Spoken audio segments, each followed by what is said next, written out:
Hey, welcome to HOWZA channel.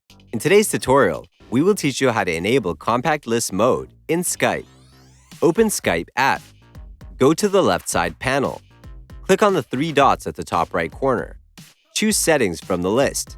A new window will open. Select Appearance from the left side list.